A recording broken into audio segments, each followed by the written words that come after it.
তেওঁ অসম এৰি এতিয়া নেদাৰলেণ্ডত থাকে, য'ত ফিলিপছ কোম্পানীৰ জন্ম হৈছিল। প্ৰায় 40% ডাটছ মানুহৰ, নেদাৰলেণ্ডত থকা মানুহৰ নিয়মীয়া যাতায়াতৰ আহিলাটো ব্যৱস্থাটোৱে হৈছে চাইকেল। আপোনাৰ কোম্পানী ডাঙৰ CEO চাইকেল চলাই অফিচলৈ যাব পাৰে, চুট টাই মাৰি একদম চাইকেল চলাই অফিচলৈ যায়। তেওঁ এখন কিতাপ লিখিছে, প্ৰবাসী সুবাস। অসমীয়া বাতৰি কাকতত তেওঁ নিয়মীয়াকৈ প্ৰবন্ধ লিখে। মই এটা কথা যদি গোটেই সামূহিকভাৱে যদি চাবলৈ যাওঁ, মই এটা কথা দেখোঁ, যিদৰে তাত এজনী ছোৱালী বা এটা ল'ৰা কম্পিউটাৰ ইঞ্জিনিয়াৰিং বা ইলেক্ট্ৰনিক্স ইঞ্জিনিয়াৰিঙৰ কাৰণে গৈছে, তেনেকেই কিন্তু খেতিৰ কাৰণেও ল'ৰা ছোৱালী আগবাঢ়ি গৈছে। কেঞ্চাৰ ধৰাৰ পৰা ওচৰত মাহত 4.5 লাখ টকা পৰ্যন্ত খৰচ হ'ব লাগে বুলি কৈছিলে, তাৰপিছত দিব নোৱাৰা কাৰণে মৃত্যুমুখত পৰিছে। তাত কেনেকুৱা চিকিৎসা সেইটো? এইটো এটা অতি ডাঙৰ সাফল্য। সেইখন দেশ বা সেইখিনি পশ্চিমৰ দেশৰ সেইটো এটা বৰ ডাঙৰ সাফল্য। কোটি টকা খৰচ হ'লেও বীমা কোম্পানীয়ে দিব। আৰু এইটো মোৰ প্ৰত্যক্ষ অভিজ্ঞতা। 2 বছৰ আগতে মোৰ হৃদৰোগত মই আক্ৰান্ত হৈছিলোঁ, একিউট মায়োকাৰ্ডিয়েল ইনফ্ৰাকশ্যন মোৰ হৈছিলে। অভাৱনীয়ভাৱে হৈছিল, সেইটো বৰ বেলেগ কথা। কিন্তু হোৱাৰ পিছত মোৰ একেবাৰে সুন্দৰ পদ্ধতি আৰু দেশৰ প্ৰধানমন্ত্ৰীৰ যদি হৃদৰোগৰ হোৱা হ'লে যেনেকুৱা হস্পিটেলত গ'লহেঁতেন, যি ধৰণৰ ষ্টেম্প লগালেহেঁতেন, একেবাৰে একেই ষ্টেম্পেই মই পাইছোঁ। সেইটো এটা বিৰাট ডাঙৰ সাফল্য। এইবিলাক মানে চিকিৎসাৰ ক্ষেত্ৰত প্ৰধানমন্ত্ৰী এটা সাধাৰণ নাগৰিকৰ সমান। মোৰ right coronary artery was completely blocked. মই মৰিবৰে কথা আছিল, কিন্তু মই বাচিলোঁ এইটো কাৰণে। তালৈ যোৱাৰ পিছত যে মই সদায় চাইকেল চলালোঁ, ৰেগুলাৰলি অকণ ব্যায়াম কৰিলোঁ, এই দেহাই তাৰমানে স্বাভাৱিকভাৱে এটা বাইপাছৰ সৃষ্টি কৰে, সৰু সুৰা কিছুমান উপক্ৰিয়া সৃষ্টি কৰিলে। সেইটো কাৰণে যি মোক মৰাৰ পৰা বচাই ৰাখিলে, নহ'লে মই নিৰ্ঘাত মোৰ মৃত্যু একেবাৰে নিশ্চিত আছে। ৰিনাউন কোন আছে অসমীয়া মানুহ তেনেকুৱা? এজন বৰ ৰিনাউন, তেওঁ অসমীয়া ৰিনাউনেই নহয়, ভাৰতবৰ্ষৰে ৰিনাউন হয়, যিজন ডাটছ নাইট উপাধি, যেনেকৈ ব্ৰিটিছ নাইট উপাধি, তেনেকৈ ডাটছৰ নাইট উপাধি আছে। ডাটছ নাইট উপাধি পোৱা প্ৰথম ভাৰতীয়জন হৈছে একচুৱেলি অসমীয়া মানুহ। আজি মই এগৰাকী বিশেষ প্ৰবাসী অসমীয়া সৌৰভ মৰিকলঙীয়াৰ সৈতে কথা পাতিম।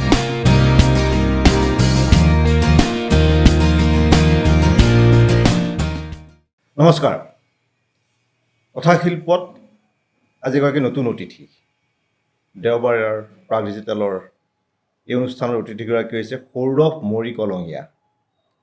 মৰিকলঙত তেওঁৰ জন্ম, নগাঁৱৰ। গতিকে তেওঁ উপাধি হিচাপে মৰিকলঙীয়াই দিছে সৌৰভ কুমাৰ বৈদ্য। হয়, তেওঁ অসম এৰি এতিয়া নেদাৰলেণ্ডত থাকে, য'ত ফিলিপছ কোম্পানীৰ জন্ম হৈছিল। আজি মই এগৰাকী বিশেষ প্ৰবাসী অসমীয়া সৌৰভ মৰিকলঙীয়াৰ সৈতে কথা পাতিম। আৰু তেওঁ কিতাপ লিখিছে অসমীয়াত, তেওঁ নিজা ব্লগ আছে, অসমীয়া ইংৰাজী দুয়োটা ভাষাতে লিখে। অসমীয়া বাতৰি কাকতত তেওঁ লিখে। তেওঁ নগাঁৱৰ গভৰ্ণমেণ্ট হায়াৰ ছেকেণ্ডেৰীৰ পৰা মেট্ৰিক পাছ কৰিছিল 1993 চনত। তাৰপিছত তেওঁ কটন কলেজৰ পৰা হায়াৰ ছেকেণ্ডেৰী, তাৰপিছত বাংগালোৰ, তাৰপিছত এতিয়া নেদাৰলেণ্ডত চাকৰি। তেওঁ পৰিবাৰ নগাঁৱৰে, তেওঁ তাতে চাকৰি কৰে, তাতে থাকে। নমস্কাৰ সৌৰভ। নমস্কাৰ। অনুষ্ঠানলৈ নিমন্ত্ৰণ জনোৱাৰ কাৰণে ধন্যবাদ। মই প্ৰথমে জানিব বিচাৰিম আপোনাৰ নগাঁৱৰ সেই মধ্য অসমৰ গাঁওখনৰ কথা। নগাঁও বুলি ক'লে এনেই একেও ভাল লাগে, মধ্য অসমৰ। এনেই মানুহে কয় ৰজা খেদা নগয়া বুলি। আপোনালোকৰ আচ্ছা, অকণমান কওকচোন আপোনাৰ সেই গাঁওখন মৰিকলঙৰ। মৰিকলং গাঁওখন নগাঁও টাউনৰ একেবাৰে সমীপৱৰ্তী হয়। বৰ দীঘলীয়া গাঁওখন। মৰিকলং বিল সমষ্টি নগাঁও সদৰ সমষ্টি। আমাৰ হেৰি হয় বহৰমপুৰ সমষ্টি হয়। এই দীঘলীয়া মৰিকলং বিলখনৰ কাষে কাষে দীঘলীয়া মৰিকলং গাঁওখন হয়। বাসিন্দা মই সঠিককৈ ক'ব নোৱাৰিম, পিছে বেছ ঘন বসতিৰ দীঘলে আপোনাৰ 2-3 অসমীয়া মানুহৰ গাঁওখন হয়, একেবাৰে অসমীয়া মানুহৰ গাঁও। আমাৰ যিটো পৰিৱেশ, যিটো আমাৰ বৈষ্ণৱ ধৰ্মৰ শংকৰ মহাপুৰুষ শ্ৰীমন্ত শংকৰদেৱৰ এটা ধৰ্মীয়ই নহয় সাংস্কৃতিক পৰিৱেশ, এটা নামঘৰখনৰ পৰা এই ভাদ মাহৰ নাম কীৰ্তন সেই সকলোবিলাক কৰি আমি ডাঙৰ হোৱা, একেবাৰে মানে মাটিৰ সংস্পৰ্শত ডাঙৰ হোৱা, সেই গাঁওখনৰ কাৰণেই সেইটো হৈছে। আৰু সেইকাৰণেই নামটোতো নামটোৰ লগত গাঁওখনৰ স্মৃতি সেইকাৰণে নামটো হয়তো বিদেশত থোৱাৰ কাৰণে সেইটো স্মৃতিয়ে বেছিকৈ আমনি কৰে গাঁওখনে, নিশ্চয় কৰে। এতিয়া আমি বহুতে মনতে ভাব উঠে যে সৌৰভ মৰিকলঙীয়াত মই কিয় মাতিলো কথা শিল্পত আলোচনা কৰিবৰ বাবে সৌৰভ এগৰাকী খুব কৃতি অসমীয়া ছাত্ৰ আছিল মেধাৱী ছাত্ৰ আৰু তেওঁ নেডাৰলেণ্ডছত বাসিন্দা এগৰাকী মানে বহুজাতিক কোম্পানীৰ এটা উচ্চপদস্থ বিভাগত তেওঁ চাকৰি কৰে মানে কৰ্পৰেট ছেক্টৰত তেওঁ এক্সিকিউটিভ এগৰাকী বিষয়া তেওঁ এখন কিতাপ লিখিছে প্ৰবাসী সুবাস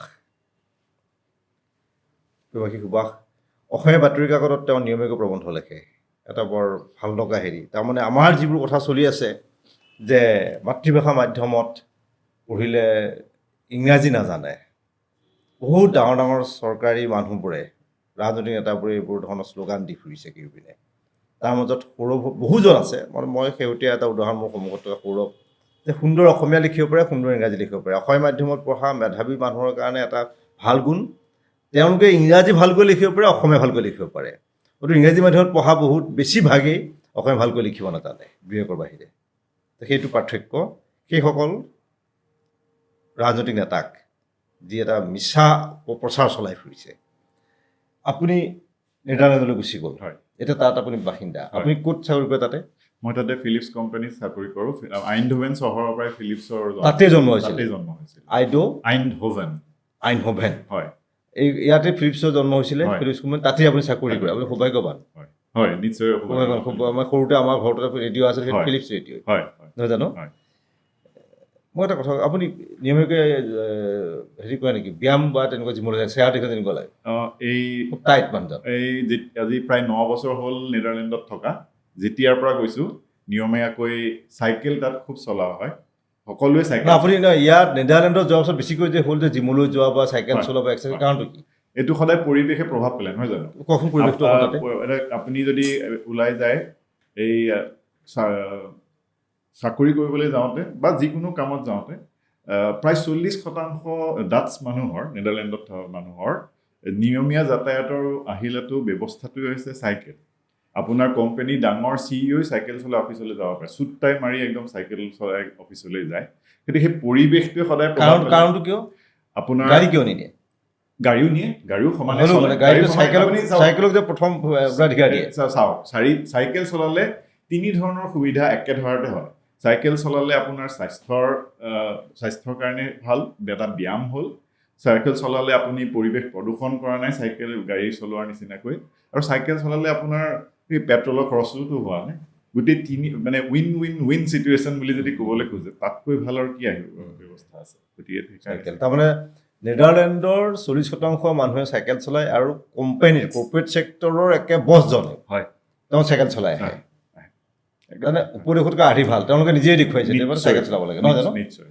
বৰ ভাল লাগিলে সেইবোৰ প্ৰভাৱটো আপোনাৰ জিমলৈ যোৱা স্বাস্থ্য সম্বন্ধে সচেতন কৰা ধুনীয়া হৈ থকাৰ এই গোটেই যিটো মানুহৰ এটা মন্ত্ৰ সেইটো হেৰি কৰিছে নিশ্চয় তাৰ মাজত আৰু সুধিম ধৰক এতিয়া মই ইয়াতে আমাৰ এই কথা শিল্পত কেইবাজন মানুহ পাইছোঁ তেওঁলোকে বৰ অকপত স্বীকাৰোতি কৰিছে কৰ্কট ৰোগত আক্ৰান্ত মানুহ পাইছোঁ যে অসম তথা উত্তৰ পূৰ্বাঞ্চলত মানে কৰ্কট ৰোগ বাঢ়িছে ইয়াৰ প্ৰধান কাৰণ হৈছে মাংস মদ গুটখা চিগাৰেট প্ৰচুৰ পৰিমাণে ইয়াৰ প্ৰচলন বৃদ্ধি পাইছে নেডাৰলেণ্ডত কেনেকুৱা এই মই অকণমান ডাঙৰকৈ কথাটো কওঁ স্বাস্থ্যৰ ক্ষেত্ৰত কথাটো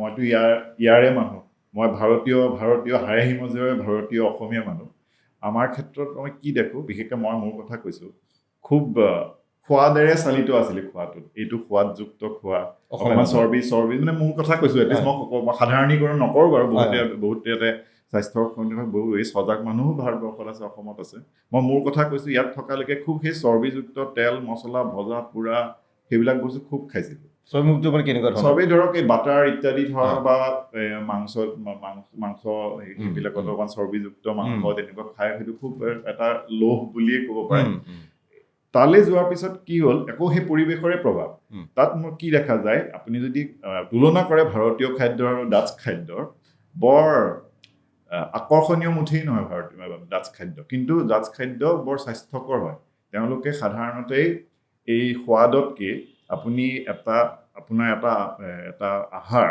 সুষম হৈছে নাই চাই প্ৰধান খাদ্য আপুনি কি খায় তাত মই আপোনাৰ প্ৰধান খাদ্য নেদাৰলেণ্ডত আপোনাৰ খাদ্য কি? ধৰক মই এতিয়া ভাত দালি ভাজি মাছৰ তৰকাৰী আমি সেয়াও একেবাৰে মোৰ পৰিবাৰ বা মই এনেকে একেবাৰে অসমীয়া ধৰণে মাছৰ তৰকাৰী বনাওঁ কিন্তু আমাৰ অকণমান দৃষ্টিভংগীটো বেলেগ হৈছে সোৱাদতকৈ প্ৰত্যেকটো আহাৰত আপোনাৰ কাৰ্বহাইড্ৰেটৰ পৰিমাণ কিমান প্ৰটিনৰ পৰিমাণ কিমান স্নেহ পদাৰ্থ ফেটৰ পৰিমাণ কিমান ভিটামিন কিমান খাইছোঁ সেইটো বেছি চোৱা যায় সেইটো নাচালে কি হয় ধৰক ভাতো খালে দালিও খালে আলু ভাজিও খালে আপুনি মেক্সিমাম আপুনি কাৰ্বহাইড্ৰেটেই খালে আপোনাৰ প্ৰটিন আৰু বাকীখিনি ভিটামিন ইত্যাদি নাপালে সেই সজাগতাটো নেদাৰলেণ্ডত মই বেষ্ট দেখোঁ আৰু সেই সজাগতাৰ কাৰণে খাদ্য কি ধৰণৰ খাদ্য আমাৰ ইয়াৰ ভাষাত ইয়াত ক'বলৈ গ'লে খুব চুপ ধৰণৰ বস্তু বেষ্ট খোৱা হয় চুপত ধৰক ভেজিটেবল দি পেলাই চুপ কৰিব পাৰে বা মটৰ ইত্যাদি প্ৰটিন কৰিব পাৰে বা খুব মিঠো খাই পিছে মাংস বেষ্ট মাংস সকলো ধৰণৰ মাংসই খায় মুৰ্গী বহুত চলে কিন্তু গাহৰি বা গৰু মাংসও বেষ্ট চলে আৰু কিন্তু পৰিমাণত খায় মানে এটা বহুত অতিমাত্ৰাত নাখায় কিন্তু অলপমান হেৰিকে খায় আচ্ছা তাতে আমাৰ অসমীয়া মানুহ কিমান আছে নেদাৰলেণ্ডত অসমীয়া মানুহ গোটেই নেদাৰলেণ্ড মিলালে হয়তো 1000 অলপ ভুলো হ'ব পাৰে 1000 বা তাতকৈ অকল বেছি ছাত্ৰসকল ভাৰতীয় হ'লেতো বহুতেই বেছি হ'ব হয় মই এইটো হিচাপ মই ভালকৈ দিব নোৱাৰিম কিন্তু যথেষ্ট সংখ্যক মই আৰু এটা কথা তাত থকা অসমীয়া বা ভাৰতীয় মানুহৰ মাজত গোমাংস প্ৰিয়নে ক'ৰবাত আছে তেনেকুৱা ধৰণৰ আপুনি নাম ক'ব নালাগে খাই নাখায় তেনেকুৱা ধৰণৰ মই দেখা নাই এটলিষ্ট আমাৰ হেৰিত তেনেকুৱা ধৰণৰে মানে প্ৰিয় বুলি কোনো কথা নাই কোনোবাই যদি ক'ৰবাত কেতিয়াবা বেলেগকৈ খাইছে সেইটো বেলেগ কথা কিন্তু তেনেকৈ প্ৰিয় বুলি মই দেখা নহয় মই আৰু এটা নেদাৰলেণ্ডৰ মুঠ মাটিকালি কিমান ৪৫,০০০ স্কুৱেৰ কিলোমিটাৰ অসমৰ মানে ৪৫,০০০ বৰ্গ কিলোমিটাৰ অসমৰ আধাতকৈ অকণমানহে ডাঙৰ দেশ তেনেই সৰু দেশ স্বাধীন সম্পূৰ্ণ স্বাধীন আজি তেওঁলোকৰ মানে হেৰিটো কি তেওঁলোকৰ ৰাজহৰ মূল উৎসটো কি বহুত ধৰণৰ ৰাজহৰ উৎস আছে আপুনি হয়তো জানে জনবসতি কিমান জনবসতি হৈছে প্ৰায় ২ কোটি মানুহ অসমতে ৩ কোটি প্ৰায় ৪ কোটি আছে হয় বেছ সেইকাৰণে জনবসতি ঘনত্ব বহুত বেছি নেদাৰলেণ্ডত আপুনি যদি ওচৰ চুবুৰীয়া বাকীখন দেশ যায় তাতকৈ কিন্তু নেদাৰলেণ্ডত জনবসতি বেছ ভাষা ডাটছ কয় আপুনি ৰাজহৰ কথাটো সুধিছিলে ৰাজহৰ কথাতকৈ আপোনাৰ তাত আপুনি জানে হয়তো ভাৰতবৰ্ষলৈকো প্ৰথম বাণিজ্য কৰিলে ব্ৰিটিছতকৈও আগতে আহিছিল ডাটছসকল হয় গতিকে বেপাৰ বাণিজ্যত খুব আগবঢ়া গতিকে সেই আপোনাৰ বাণিজ্যৰ ক্ষেত্ৰত সেইটো এটা অভাৰঅল যিটো বাণিজ্য তাত তেওঁলোকৰ বহুত নাম আছে আৰু বহুত ক্ষেত্ৰত আছে মাত্ৰ দুটা কথা মই তাতে কওঁ এটা হৈছে আপোনাৰ ইলেক্ট্ৰনিক্সৰ বস্তুটো ফিলিপছৰ পৰা আৰম্ভ কৰি ফিলিপছেই গোটেই পৃথিৱী ইলেক্ট্ৰনিক্স ইণ্ডাষ্ট্ৰিটোৰ জন্মদাতা হয় ত' সেইফালৰ পৰা এতিয়াও ইলেক্ট্ৰনিক্স সেই ASML কোম্পানীটোৰ কাৰণেও বহুতখিনি আগবাঢ়ি আছে সেই ইলেক্ট্ৰনিক্সৰ ক্ষেত্ৰত বহুত ৰাজহৰ সেইটো এটা উৎস হয় আৰু দ্বিতীয়তে বৰ সুন্দৰ কথা সেইটো কৈ মই বৰ গৌৰৱ কৰোঁ দেশখন অসমৰ আধাতকৈ অকণমান ডাঙৰ অকণমান দেশ এই দেশখন পৃথিৱীৰ তৃতীয় বৃহৎ কৃষি সামগ্ৰী ৰপ্তানি কৰা দেশ কি কৰে আপোনাৰ খেতি বাতি ধৰক কি ৰপ্তানি কৰে ধৰক আপোনাৰ যিটো আপোনাৰ কাৰ্বহাইড্ৰেট টাইপৰ বস্তু যিটো মূল তেনেকুৱা ধৰণৰ হয় বা শাক পাচলি ইত্যাদিৰ ক্ষেত্ৰত হয় গাখীৰ আৰু গাখীৰ জড়িত গাখীৰ হওক বা দৈ জাতীয় প্ৰডাক্ট হওক বা চীজ হওক সেইবিলাকৰ ৰপ্তানি বহুতেই বেছি হয় আৰু ধৰক তৃতীয় বুলি যে তেওঁলোকে মানে স্বাৱলম্বী বেছ স্বাৱলম্বী মানে এই ধৰক কিছুমান বস্তুত নহয় স্বাৱলম্বী বুলি ক'লেতো গোটেইখিনি কথা আহিব এতিয়া ঠাণ্ডা দেশ গৰম কৰি ৰাখিব লাগে গৰম কৰি ৰাখিবৰ কাৰণে আপোনাৰ গেছৰ দৰকাৰ হয় গেছ পুৰিয়ে গৰম কৰি ৰখা হয় সেইবিলাক ক্ষেত্ৰত স্বাৱলম্বী নহয় ধৰক ৰাছিয়াৰ ওপৰত বহুত হেৰি হয় নিৰ্ভৰ কৰে সেইকাৰণে ইউক্ৰেইন ৰাছিয়াৰ যুদ্ধকৰণৰ কাৰণে বেছ প্ৰভাৱ পৰিছে কাৰণ ৰাছিয়াক সমৰ্থন কৰা নাই গতিকে ৰাছিয়াৰ পৰা গেছো কিনিব নোৱাৰে সেইকাৰণে অলপ সমস্যাৰ হৈছে আৰু এতিয়া মই ধৰক আমাৰ এটা মানে অভিযোগ আমাৰ যথেষ্টসকল চিন্তাশীল লোকে এটা অভিযোগ কৰে যে আমি আমাৰ কেম্পাছবোৰ যথেষ্ট ডাঙৰ কিন্তু আমি অত্যন্ত পৰনিৰ্ভৰশীল কণী মাছ গাখীৰ মাংস চব বহিৰাজ্যৰ পৰা আমি আমদানি কৰিব লাগে আমাৰ নিজে উৎপাদন আনকি শাক পাচলিখিনি নিৰ্দিষ্ট কিছু সংখ্যক মানুহ উৎপাদন কৰে আমি বজাৰত কিনি ৰখি থাকোঁ, দাম বেছি হ'লে আমি হুলস্থুল কৰোঁ। কিন্তু হয়। আমাৰ বাৰী চুবুৰী এখন আছে বা কিবা এখন খেতি বাতি নকৰাৰ পৰা আমি যেন আমাৰ নিষ্কৰ্মা হৈ পৰাৰ অভিযোগ উত্থাপিত হ'বলৈ লৈছে এই কথাটো। হয়। আপোনাৰ যিখন ঘৰ নেডাৰলেণ্ডৰ, হয়। আপোনাৰ নিজা ঘৰ, হয়, নিজাকৈ আপুনি ক্ৰয় কৰিলে তাত হয়। সম্পত্তি নহয় জানো? হয়, হয়। তাত এনেকুৱা আছে নেকি যে সা সম্পত্তি কিমান পৰিমাণে ক্ৰয় কৰিব পাৰিব, এজন ভাৰতীয় হিচাপে ক্ৰয় কৰাৰ ক্ষেত্ৰত কিবা বাধা নিষেধ আছে নেকি? নাই, একো বিশেষ বাধা নাই। সকলোৰে ক্ষেত্ৰত মুকলি, আপুনি আপোনাৰ মতে কিনিব পাৰে, আপোনাৰ নামলৈ ট্ৰেন্সফাৰ কৰি ল'ব পাৰে, একো অসুবিধা নাই। এতিয়া তাতে ধৰক আপোনাৰ কেম্পাছটো যদি আমি চাওঁ, আমাৰ অসমীয়া ভাষাত কিমান কথা মাতি হ'ব? কথা হিচাপে মই অকণমান সেইটো এৰিনে মই ক'ম, ধৰক মোৰ 550 স্কুৱেৰ মিটাৰ মানৰ ঘৰ, স্কুৱেৰ মিটাৰত গ'লে এতিয়া মানে বাৰীখন গোটেই বাৰীয়ে ঘৰে সম্পূৰ্ণ মিলাই 550 স্কুৱেৰ মিটাৰতকৈ অকণমান। এতিয়া আপুনি শাক পাচলি বাহিৰৰ পৰা ঘৰত মই থকাৰ পদ্ধতিটো কিমান বুজিছোঁ। এইটো আমাৰ অকণমান যিটো আমাৰ হবি বুলি কয়, হবি গাৰ্ডেনিং, মোতকৈ বেছি মোৰ পত্নীয়ে কৰে, মই পত্নীক সমৰ্থন ছাপোৰ্ট কৰোঁ। সেই বাহিৰৰ তেখেতে চাকৰি কৰে, তেওঁ সেই বাৰী ঘৰত বেছ মন আছে। ফুলৰ পৰা আৰম্ভ কৰি ধৰক পদিনা বা খুব বিলাহী, জলকীয়া খুব ভাল হৈছে আৰু তেওঁৰ এবাৰ, বা এই লাও কৰিছে, জুকিনি বুলি এটা আছে নহয়, জুকিনি বহুত কৰিছে, বেঙেনা খুৱাইছে, তেওঁ বহুত কৰিছে। আমি স্বাৱলম্বী নহয়, আমাৰ ঘৰৰ পুৰাকে নহয়, তথাপি মাজে মাজে তেনেকৈ খুৱাই থাকে তেওঁ। আৰু এই যে আপুনি কৈছে বজাৰৰ ওপৰত সম্পূৰ্ণ নিৰ্ভৰশীল নহয়, মানে আমি আমাৰ ঘৰখন ধৰক নিৰ্ভৰশীল হয়, কিন্তু আমি নিজেও কৰিছোঁ। এটা কথা যদি গোটেই সামূহিকভাৱে যদি চাবলৈ যাওঁ, মই এটা কথা দেখোঁ, যিদৰে তাত এজনী ছোৱালী বা এটা ল'ৰা কম্পিউটাৰ ইঞ্জিনিয়াৰিং বা ইলেক্ট্ৰনিক্স ইঞ্জিনিয়াৰিঙৰ কাৰণে গৈছে, তেনেকেই কিন্তু খেতিৰ কাৰণেও ল'ৰা ছোৱালী আগবাঢ়ি গৈছে। মই তাৰমানে ঘূৰি ফুৰোঁ ন, খোজকাঢ়ি ফুৰোঁ, চাইকেল চলাই ফুৰোঁ, এই খেতি পথাৰত কাম কৰা মানুহ দেখিলে বহুত ল'ৰা ছোৱালী 20 বছৰীয়া 30 বছৰীয়া ল'ৰা ছোৱালীয়ে খেতিকে জীৱিকা হিচাপে লৈ পেলাই কৰিছে। শ্ৰমৰ মৰ্যাদাটো আছে, সকলো ডাক্তৰ ইঞ্জিনিয়াৰ হ'বলৈ যোৱা নাই। সেইটো এটা বিৰাট ডাঙৰ কাৰণ যে তেওঁলোক ইমান স্বাৱলম্বী, ইমান সৰু দেশখন ৰৈ থকা নাই। নিবনুৱা আছে নাই? অতি কম, নিবনুৱা সমস্যাটো বেছ কম নাই, একেবাৰে চৰকাৰী চাকৰি ভাগ সমানে ভাগ, চৰকাৰী চাকৰি আৰু আপোনাৰ কোম্পানীৰ চাকৰি আৰু নিজৰেই ব্যৱসায়। মানে ধৰক আপুনি ৰঙৰ মিস্ত্ৰী, আপুনি এটা কোম্পানী নিজে খুলি লৈছে, খুব বেছি আপুনি আৰু আপোনাৰ লগত আৰু এজন বা দুজন, সেইটোৱে এটা সৰু কোম্পানী খোলাটো অত্যন্ত সহজ, আৰু সেইটো সুবিধা কৰি দিছে। কৰিলে সেই তেনেকুৱা কাম মানুহো বহুত আছে, 3-4টা মানুহ। খেতি বাতি সকলোৱে, খেতি বাতিত শ্ৰমৰ মৰ্যাদাটো অতি বেছি। ধৰক মই এটা উদাহৰণ দিওঁ, মোৰ ঘৰৰ সন্মুখত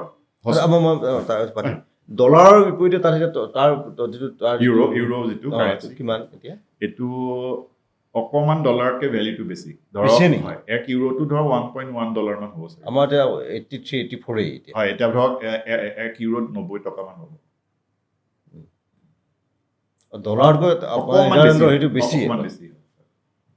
আমাৰ ভাৰতীয় টকা কিমান? আমি 90 টকা, 1 ইউৰো যদি 90 টকা দিলে আমাৰ টকা, আমাৰ 90 টকা এতিয়া 1 ইউৰো, যথেষ্ট তেওঁলোকৰ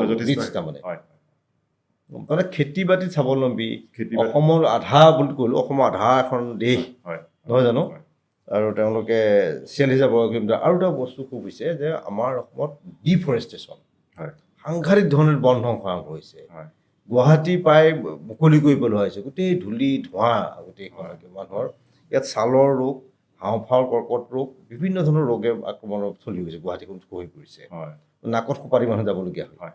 আৰু গছ গছনি নতুনকৈ কোনো নাই চহৰখনত, কিন্তু থকা গছখিনি বিভিন্ন অজুহাতত কাটি পেলোৱা হৈছে। তাত এই যে 46,000 বৰ্গ কিলোমিটাৰ, এই যে যিটো আপোনালোকৰ নেডাৰলেণ্ডৰ যিটো এৰিয়া মাটিকালি, তাত কিমান আছে, মানে বন কিমান আছে, অৰণ্য? আপোনাৰ এনেই অনুপাতিকভাৱে মই কথাটো ক'ম, আপোনাৰ এটা নেইবাৰহুড ধৰক 2-3 স্কুৱেৰ কিলোমিটাৰ যদি নেইবাৰহুড এটা আছে, তাৰে প্ৰায় অনুপাতিক হিচাপে আপোনাৰ ন্যূনতম 1 বৰ্গ কিলোমিটাৰ 1.5 বৰ্গ কিলোমিটাৰৰ আপোনাৰ বনাঞ্চল, মানে গভীৰ বনাঞ্চল নহ'লেও খোজকাঢ়ি ওলাই যাব পৰা সৰু সৰু বনৰ তেনেকুৱা অঞ্চল এটা থাকে। গতিকে প্ৰায় সমানুপাতিকভাৱে বস্তুটো ৰাখিছে। আৰু ধৰক মোৰ ঘৰৰ সন্মুখত যদি বেছ ডাঙৰ গছ এজোপা আছে, সৰু গছ হ'লে বেলেগ কথা, বেছ ডাঙৰ গছ থাকিলে মই পৌৰ প্ৰশাসনৰ অনুমতি নলগাকৈ গছজোপা মই কাটিব নোৱাৰোঁ।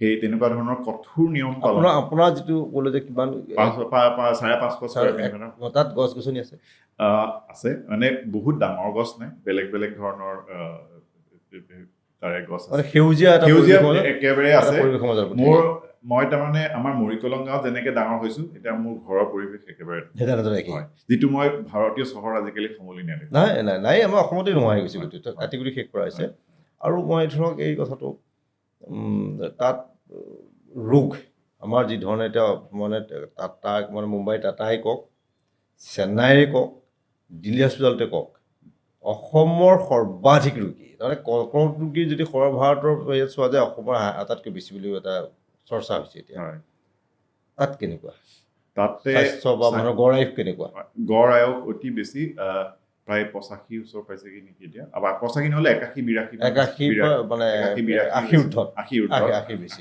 স্বাস্থ্য ৰক্ষাৰ এই যিটো মানে টিপছ মানে নেদাৰলেণ্ডৰ বাসিন্দা কাৰণটো প্ৰথম মই কথাটো ক'ম এই যে খোৱা সুষম আহাৰ সীমিত আহাৰ সেইটো লগতে নিয়মীয়া ব্যায়াম হয় চাইকেল চলালে নহ'লে দৌৰিলে বা একো নহ'লে খুব খেলত ৰাপ মানুহখিনি এই দুটা বস্তুৰ কাৰণে ধৰক 25-30% তাতেই বেমাৰ কমি থাকিল আৰু তাৰ পিছতো ধৰক বেমাৰ ইত্যাদি হ'লে তাতে সেই যিটো অনুসন্ধানমূলক বিজ্ঞানৰ যিটো অনুসন্ধান হৈ নতুন পদ্ধতিৰ ব্যৱস্থা চিকিৎসাৰ ব্যৱস্থা সেইটো উপলব্ধ হয় তাৰে পিছে বহুত তাতে প্ৰত্যাহ্বানো বহুত আছে সেইবিলাক চিষ্টেমৰো কিন্তু যি সুবিধাৰ ফালৰ পৰা সেইবিলাক কাৰণে তাৰমানে এইটো এটা ভাল ব্যৱস্থা বুলি ভবা হয় আমাৰ ইয়াতে চিকিৎসাৰ যথেষ্ট ব্যয়বহুল হৈ পৰিছে হয় অসমতেই ভাৰতবৰ্ষত ধৰক মানে মই ইয়াতে আমাৰ এই কথাশিল্পতে এনেকুৱাও পাইছোঁ ৰোগী যে কেঞ্চাৰ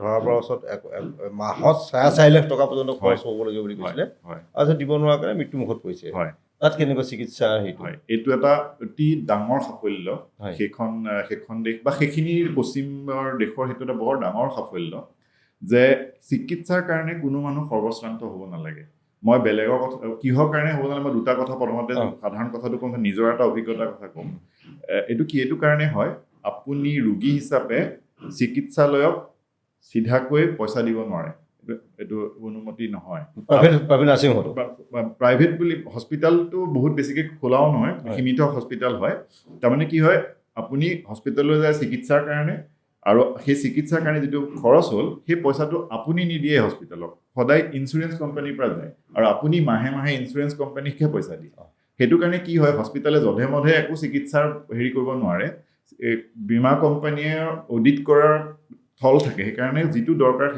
সেইটোহে দিয়ে আৰু কি হয় আপুনি নিয়মীয়াকৈ মাহিলী যিটো বীমা কোম্পানী পইচাটো দি আছে তাৰপিছত আপোনাৰ কোটি টকা খৰচ হ'লেও বীমা কোম্পানীয়ে দিব আৰু এইটো মোৰ প্ৰত্যক্ষ অভিজ্ঞতা 2 বছৰ আগতে মোৰ হৃদৰোগত মই আক্ৰান্ত হৈছিলোঁ একিউট মায়োকাৰ্ডিয়েল ইনফাৰ্কশ্যন মোৰ হৈছিলে অভাৱনীয়ভাৱে হৈছিল সেইটো বৰ বেলেগ কথা কিন্তু হোৱাৰ পিছত মোৰ একেবাৰে সুন্দৰ পদ্ধতি আৰু মোক এম্বুলেঞ্চত লৈ গ'ল যেন মই বন্ধুৰ ঘৰলৈ গ'লোঁ তেনেকৈ হস্পিটেলত পৰিলোঁ কোনো এডমিশ্যন ডিছচাৰ্জৰ প্ৰচেছেই নাই মই গৈ সোমালোঁ মোৰ ট্ৰিটমেণ্ট হ'ল 1.5 দিনত মই বাহিৰলৈ ওলাই মোৰ ষ্টেম্প বহুৱাই দিলোঁ আৰু এটা সুন্দৰ কথা হৈছে দেশৰ প্ৰধানমন্ত্ৰীৰো যদি হৃদৰোগৰ হোৱা হ'লে যেনেকুৱা হস্পিটেলত গ'লহেঁতেন যি ধৰণৰ ষ্টেম্প লগালেহেঁতেন একেবাৰে একেই ষ্টেম্পেই মই পাইছোঁ সেইটো এটা বিৰাট ডাঙৰ সাফল্য সেইবিলাক মানে চিকিৎসাৰ ক্ষেত্ৰত প্ৰধানমন্ত্ৰী আৰু সাধাৰণ নাগৰিকৰ সমান আচ্ছা মই এতিয়া কথা আপুনি যে মানে হৃদৰোগত আক্ৰান্ত হোৱাৰ কথা কৈছে আপুনি চাইকেল চলায় হয় আপুনি জিম যায় মানে ব্যায়াম কৰে হয় কি হ'ব কেনেকৈ কিয় হৃদৰোগৰ কথা এইটো এটা বহুত ডাঙৰ কথা একচুৱেলি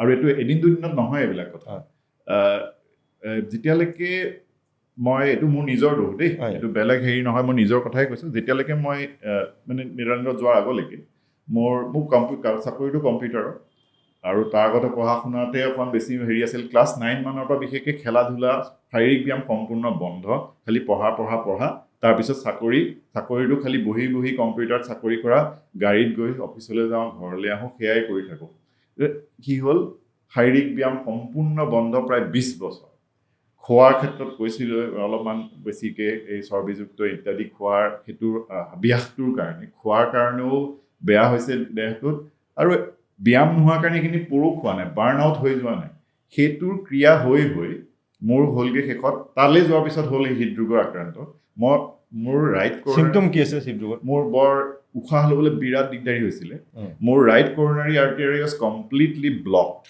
মই মৰিবৰে কথা আছিল আচলতে কিন্তু মই বাচিলোঁ এইটো কাৰণে তালৈ যোৱাৰ পিছত যে মই সদায় চাইকেল চলালোঁ ৰেগুলাৰলি অকণ ব্যায়াম কৰিলোঁ এই দেহাই তাৰমানে স্বাভাৱিকভাৱে এটা বাইপাছৰ সৃষ্টি কৰে সৰু সুৰা কিছুমান উপক্ৰিয়া সৃষ্টি কৰিলে সেইটো কাৰণে যি মোক মৰাৰ পৰা বচাই ৰাখিলে নহ'লে মই নিৰ্ঘাত মোৰ মৃত্যু একেবাৰে নিশ্চিত আছিল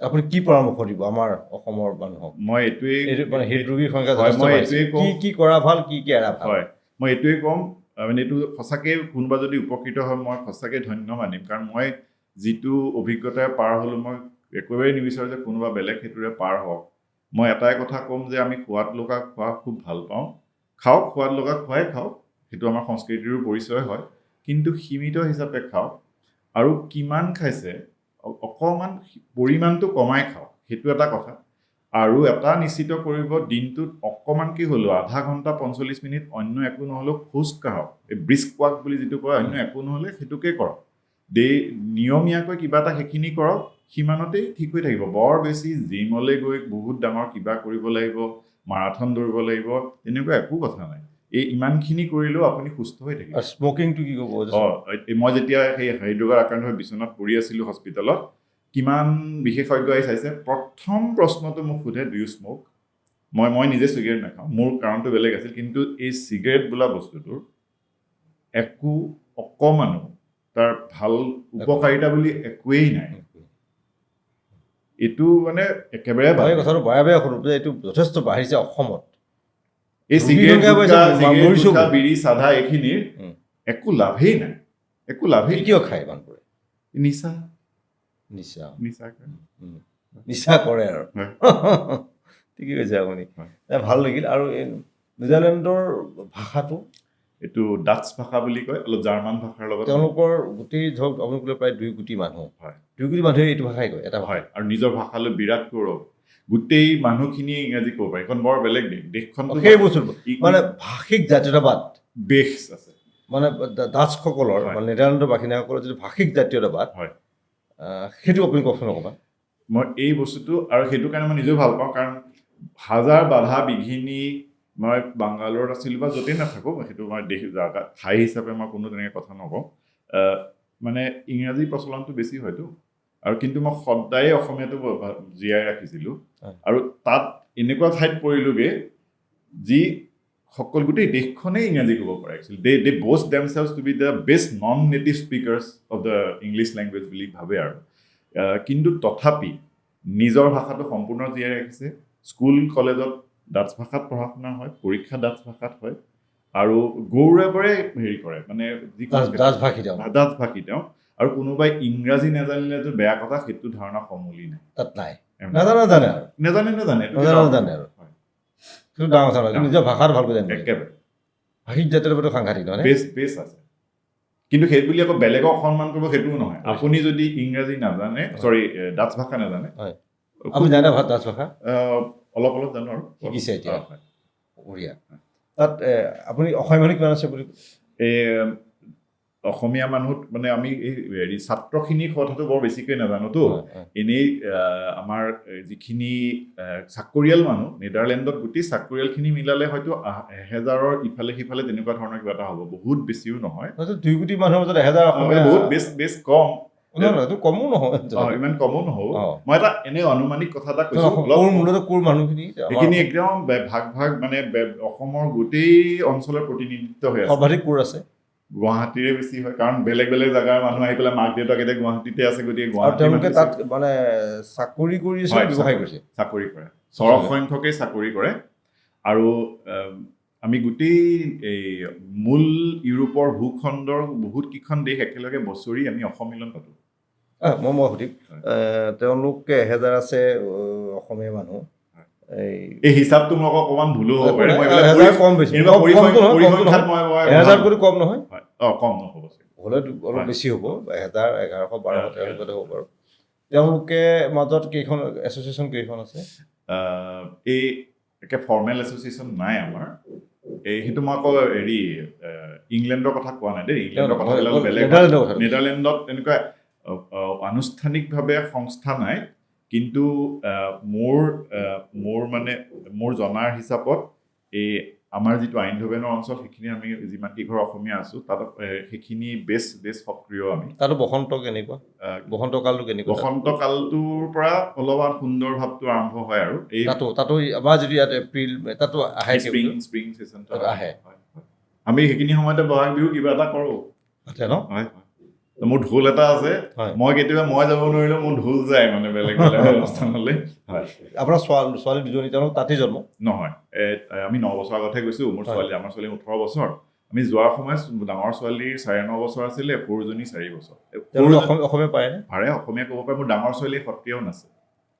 ক'ত শিকিলে তেওঁ? সত্ৰীয়া শিকিছিলে ক'ভিডৰ সময়ত গুৱাহাটীৰ এই শিক্ষয়িত্ৰীৰ পৰা অনলাইন যোগে। আৰু অসমীয়া সুন্দৰ কৰিব পাৰে? অসমীয়া সুন্দৰকৈ কৰিব পাৰে দুয়োগৰাকীয়ে। সৰুজনীয়ে অকণমান কেতিয়াবা হেৰি কৰে, কিন্তু আমি অনবৰতে তাইৰ লগত অসমীয়াত কথা পাতোঁ, গতিকে এতিয়া তাইও সম্পূৰ্ণ মানে সজাগ আৰু খুব স্বাভিমানী অসমীয়া কলঙীয়া। মই তেনেকুৱা লাগিল যে সন্তানৰ সৈতে শুদ্ধ অসমীয়াত কথা পাতি শিপাডাল ধৰি ৰাখিব বিচাৰিছে। ভাল লাগে তেনেকৈ মানুহক। মই নিজেও খুব ভাল লাগিছে। আপোনাৰ মৰিকলঙত কোন কোন আছে এতিয়া? মোৰ মৰিকলঙত মা আছে আৰু আমাৰ খুৰা বৰদেউতা সকলোৱে ঘৰ লগে একেলগে। আমি যিটো গ্ৰামীণ পৰিৱেশত থাকোঁ হয়তো। আমি অসমৰ আৰু মোৰ বাইদেউ থাকে বঙাইগাঁৱত। অৱশ্যে অসমৰ আজি যিটো আপোনালোক যিসকল নেডাৰলেণ্ডত আছে সেইটো ফাৰ্ষ্ট জেনেৰেশ্যন হয় নহয় জানো? ছেকেণ্ড জেনেৰেশ্যন কোনোবা আছে তাতে?